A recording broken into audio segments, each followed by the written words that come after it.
আন্তর্জাতিক অপরাধ ট্রাইব্যুনালে দেওয়া সেই রায়ের রিভিউ চাইবে সাকা চৌধুরীর পরিবার। আন্তর্জাতিক অপরাধ ট্রাইব্যুনালে দেওয়া রায়ে মৃত্যুদণ্ড কার্যকর হলেও সালাউদ্দিন কাদের চৌধুরীর পরিবার রায়ের বিষয়ে রিভিউ চাইবে। তিনি ছিলেন বিএনপির স্থায়ী কমিটির সদস্য ও জাতীয় সংসদের সাবেক সদস্য। তার পরিবারের পক্ষ থেকে বিষয়টি নিশ্চিত করেছেন তার বড় ছেলে ফজলুল কাদের চৌধুরী ফাইয়াজ।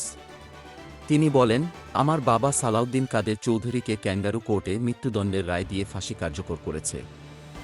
এর বিরুদ্ধে আবেদন করব।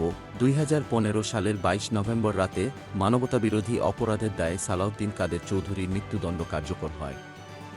একই দিনে জামায়াতে ইসলামীর সেক্রেটারি জেনারেল আলী আহসান মোহাম্মদ মুজাহিদের মৃত্যুদণ্ডও কার্যকর করা হয়। একটি অনলাইন পত্রিকাকে ফজলুল কাদের চৌধুরী জানান, তারা আওয়ামী লীগ সরকার ক্যাঙ্গারু কোর্টের মাধ্যমে যেহেতু আমার আব্বাকে ফাঁসি দিয়েছে, আমরা ক্যাঙ্গারু কোর্টের মাধ্যমে কিছু করব না। আমরা লিগ্যাল ওয়েতে যা কিছু করার করব।